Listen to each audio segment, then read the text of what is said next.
Hello, friends, and welcome back to Cagezilla as we move on to our first official fight of the evening. This is Chris Villeda entering. Chris Villeda out of Ridge Academy, 5'7", and coming in making his debut fight. And I know him and his team were excited to get inside of here, this Cagezilla cage. And man, we're excited to have him. What a way to start off our official fights here on Cagezilla 85. Chris, this is an amazing card coming up, man. Have you taken a look at this thing? Got it right here in front of me, and Brent, you're 100% on the money with that being the case. Ashraf Abdudin versus Eric Redmond there at number 9, our amateur main event before we move on into the pro fights. And we got 2 of those back-to-back fantastic matches coming on up. But first, we got a whole lot of star power here for the rest of the card. And this is starting here in our official round number 1, match number 1. Chris Villeda coming out here, going to be facing off against Micah Negron. Yeah, no, this is a good fight. Chris Villeda, like I say, was excited to get in here. And going up against Micah Negron. Micah was excited to get on our last card, our last time around. He came up a little short against a hot prospect in Micah Deutsch. But looking to get back in the win column here and make things right. But he's got to get through Chris Villeda. And Villeda has been focused. He's been training super hard for this, and his coaches were saying he was nipping at the bud to get inside this Cagezilla cage. So here we are. Absolutely the case. Chris Villeda, a proud representative, I believe, of Guatemala was that flag. And his opponent, making his way to the cage and fighting out of the blue corner, it's Micah Negron.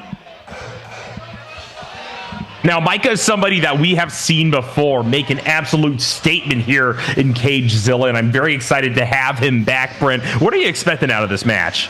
Man, you know, he's a collegiate wrestler. I think on his last time out, he didn't get a chance to really showcase all of his skills there in the wrestling department. Maybe he was a little, you know, I know it was his first time under the bright Cagezilla lights, so sometimes that gets to people. And now he's making his second walk. He's really kind of embracing the moment and coming into his own. So I think he's going to have a better showing. He really was disappointed in his last showing, and wrote me a message. He said he's looking to make things right here tonight, and we're excited to see him here in this big bantamweight bout. Oh, absolutely. This should be a fantastic matchup to really showcase the division. Micah Negron, as you're saying, still very much searching to demonstrate all that he can here in Cagezilla. But up against Chris Villeda, it's going to be a challenge for sure. Yeah, no, it's not going to be. No, there's no easy fights here in the Cagezilla cage. But yeah, no, you got to come in. You got to make your stamp, and you got to earn your place here inside the CZ cage, and that's exactly what he's looking to do. Let's send it down to Chris here to make this fight official. Ladies and gentlemen, this bout is scheduled for 3 3-minute rounds in the Cagezilla bantamweight division. It is brought to you by our friends at Southland Insulators, insulation expertise that you can count on. And now, starting out, fighting out of the red corner, standing 5'7" and weighing in at 135 pounds, fighting out of the Cave MMA, making his way all the way up from Guatemala, it's Chris Villeda!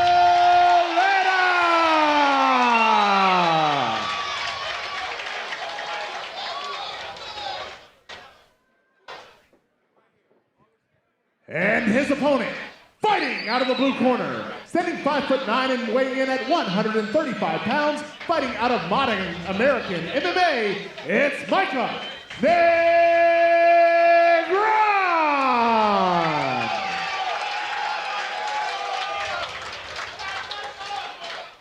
Once again, ladies and gentlemen, this bout is scheduled for 3 3-minute rounds in the Cagezilla bantamweight division. It is brought to you by Southland Insulators, and your referee is Gabe Balajic.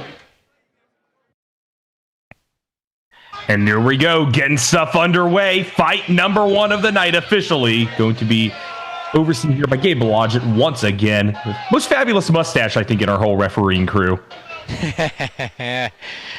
Well, yeah, I guess if you don't count Angel Ortiz, you know, he's got the whole package. Oh, yeah, 100%. And speaking of Angel Ortiz, guess who we're seeing later tonight in our main event? Oh, yeah. Oh, yeah. You guys better stick around for that. Nice kicks here to start off the fight from both gentlemen. We got a southpaw versus orthodox. Oh, nice left kick to the liver there from Micah. And, when you got two guys with opposite stances, it's always a battle of the power hand, seeing who can land that straight down the middle. And I think it's not only just the power hands, but it's also that back leg that we're going to be seeing a lot of acceleration out of. That open stance and the acceleration you can get into stuff like those livers means that this is going to be a big thing to watch out for. You could crumple in an instant if you aren't careful. Yeah, exactly. I think both guys starting off with some good firepower from the back leg, like you say, Chris, and here comes the hand. So both guys really looking smart and staying smart here in this first round. Yet at the same time, Micah, who, as you said before, is very much a wrestler, still not really approaching or trying to play at that level. Micah, in fact, trying to duel on the feet. And I think right there, Chris got the little bit better of that trade. We saw a little bit of a crouch down there. Micah, maybe for the first time, feeling the pressure to try to go for a takedown. Doesn't fully commit, though, when we're back to neutral. Yeah. Like you say, I'm surprised that Micah's not getting into his grappling pedigree and using his wrestling. As it currently stands, both of these fighters playing relatively stance agnostic here. Micah wanting to close things up, trying to swap over to southpaw himself. Now with the big trade grapple, but it's a push that is going in favor of Chris Villeda to start things off. Now he's trying to get back control. I thought we were about to see a German suplex. Yeah, well, he's got to keep this position and he's got to capitalize with it because Micah made an error. He turned his back and he went for that headlock throw and then he kind of second guessed it. But looks like he might be correcting himself, swimming inside for that underhook and facing and getting back to normal. Good. Yeah, I'm kind of surprised that Chris Villeda chased that takedown for as long as he did. It was good control, bringing Micah over to the cage side. But after a certain point, you would expect a striker like Villeda would just say, hey, let's break this up. I got a solid demonstration of my ability to control you, but I want to actually finish you on the feet, especially here in round number one. I want to get some damage and make a statement. So he spends a little bit of time chasing that. Now we're back to neutral once again. But Micah, if anything, got a little bit of a breather in that scuffle. And I think he's trying to take the reins of this fight on the feet. Yeah, like you say, if he gets that back position, and you mentioned suplex, he's almost gotta, when you get that back position, you gotta go for that takedown. Nice! Whoa! And that is an interesting way to try to approach for a takedown. Chris now, once again, same kind of position, but a good reversal by Micah is actually going to give him control and push Villeda back. Things will be broken up. Micah will move back to neutral. That's the end of round number one, but Micah's really got to watch his striking because that's twice in a row now we've seen Villeda attempt to just exploit a small mistake by the blue corner. Yeah, great work from both guys, I thought, there in the first round. You see that forward roll escape that Negron did, and that was beautiful. It did like a forward Granby roll almost, and got out of that. And but Chris has been all over him. I think it's been back and forth. I don't know. It's a hard one to score there in that first round. Yeah, I would agree with that. I think that Micah did a really good job meeting the firepower that Chris Villeda brought to the table. Now, the question is, what can he make out of that?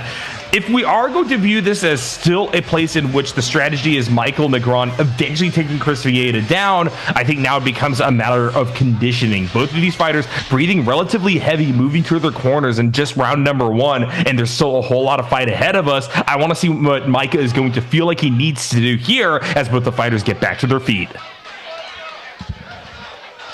Here we go, round two.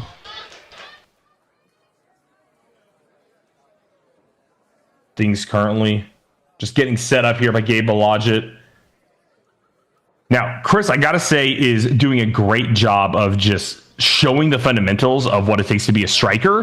But I am also a little bit worried that for as much as he smells blood in the water and you see him move in for big strikes throughout the course of round number one, I don't know, Brent, if it's actually the case that he can wrestle and grapple with Micah, because those takedowns weren't the cleanest I've seen. And of course, Micah is doing his very best to pivot out of scary situations and stuff like that. But I feel that maybe Chris should just focus a little bit more on his striking game plan and really try to ride that all the way to advantage here in round number two. Now, if you have, I was going to say, now he switched back to southpaw, but Micah came out orthodox, and looks like he can do both. Whoa! And he gets down to the to the mat, and wow, I'm really surprised to see him on his back and not using some of his grappling that I know he has. Commentators curse because that was the cleanest takedown we've seen on Chris Villeda so far, and what a way to start off round number 2. Full guard trying to be built here by Micah Negron. He had it for a little bit, but now Chris is doing a great job of propelling himself over these knees, and Micah, I think, is in a little bit of trouble here, trying to get something with that leg up around the back of the neck of Chris, but now both are just going to fall back into full guard. Yeah, Micah can't lay here and accept guard. Chris will, exert his dominance there on top and get some little punches off, even if he doesn't get big punches off, and he'll win this round if Micah continues to lay on his back. Yeah, Micah, I think balling up a little bit too much here is giving too much leverage over to Chris Villeda. And while Chris can't quite get over the legs or the hips of Micah, Micah's not doing a whole lot to try to fight back. Now with a little bit of a twist, he attempted to get out of the situation, but that was a gamble itself, giving up what could have been back control. Chris Villeda now is advancing past guard. I think he was going for a sweep, and he was trying to use a leg sweep and get him reverse position, but Chris was able to outsmart him there. But now he's back to his feet. Here we go. Yeah, good job, Micah, able to wrestle himself out of the situation. Chris, I think, gave up a little bit too much on the come up there, looking for a headlock, but eventually just has to let that go as well. That being said, 2 solid shots is going to send Micah back, and I really do think the red corner so far is running away with this round number 2. Only a minute left. Let's see whether or not Negron will be able to answer back against this. Yeah. I think Chris might be winning this round, but it's funny because it seems like Micah might be winning some of the exchanges. So it's still a very close fight, and both guys very much in this fight. Definitely the case. Right here, it does look like Micah is getting a little bit of steam and confidence back. Good trades. Chris is giving up a lot of space here, and I like the follow-through we're seeing from Micah as well. Just reapplying pressure time and time again. Now it's going to be Chris diving into another takedown attempt. Micah in an awkward position with those legs close together. He doesn't have a very stable base to play off of, but Chris is going to split up from him right back to neutral. 10 seconds left. Micah trying to have a statement make here. I don't think he's going to grab one in time. One more attempted hook. Here's a takedown reversed by Micah. And this is some great stuff, but it will be the end of round number 2. Wow. What a turn of momentum there towards the end of the round for Micah. His coach is pumped up, trying to instill some ferocity into this third round, and he knows Micah. This fight is very much still in Micah's grasp. I think at the end of the round there, he stunned him with a couple nice shots. He stunned Chris with a couple nice shots, was able to ragdoll him to the ground, and just didn't have enough time there at the end to capitalize on top position. But definitely the momentum swung into his favor there at the end. Yeah, and I think that bodes very well for round number 3. Chris exerted a lot to try to keep control during that initial grapple, and he felt like he was the one that dropped off the most in regards to striking prowess when it came to the up on the feet fight that we saw in the closing minute. Micah doing great stuff, just needs to try to ride this home and reverse momentum fully here in round number 3. Yeah, you could say it's 1-1 heading into this last round. You could also say it's 2-0 heading into this last round, maybe. It's hard to say. Yeah. But I thought Chris had that second round up until he got towards the end there. So we'll see how the judges score it, and someone's got to really score big here in this third round. Absolutely. Things turn on a dime, but I do think that has to be in Micah's head right now that he's been showing less control throughout the course of the fight, and he needs to stop that trend here in round number 3. And there we go, right off the bat, solid reversal. Chris going to be up against the cage in a bit, and now that's a huge kick. Trying to get past the liver, half guarded here, but I don't know if Chris has anything left in him. This is a brutal beatdown, and there we go. Gabe Bellagio jumps between them, and Micah Negron out of nowhere will win in round number 3. Huge stoppage. He smelled blood in the water, and he like a shark, he went after him. And Micah Negron makes his name and makes his statement here inside the cage with some good sportsmanship there at the end, shaking hands. But man, he must be feeling good after his last one and making a new statement here tonight here at Cagezilla 85. Oh, absolutely the case. Micah Negron doing a great job of immediately amping up the tempo of the round. I think he saw and felt that his opponent was beginning to lag behind there at the end of round number 2. And so Micah said right from minute 1, I'm going in there. I'm going to put an end to this. And he did it under full control. Great stuff from him.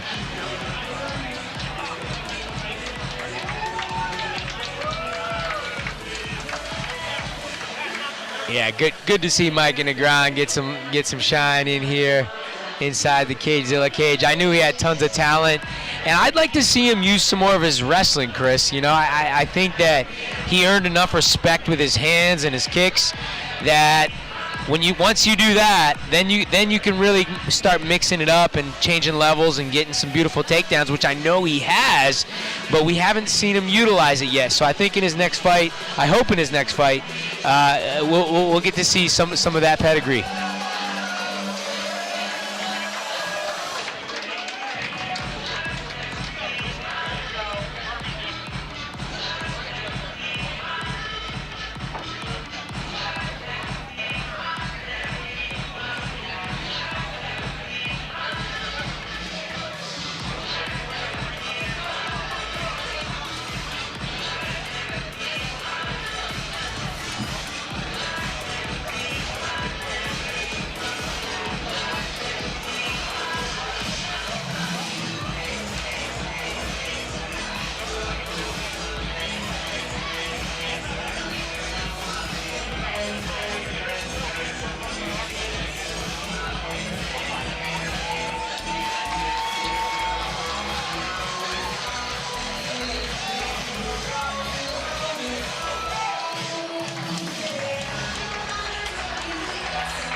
All right, ladies and gentlemen, referee Gabe Balajin has called a stop to the action just 28 seconds into the 3rd round. For your winner, by TKO, out of the blue corner, it's Micah Negron. Congratulations, of course, to Micah Negron for his victory here in Cagezilla. And shout out, of course, to Chris Villeda for being such a fantastic opponent. I cannot wait to see him back here.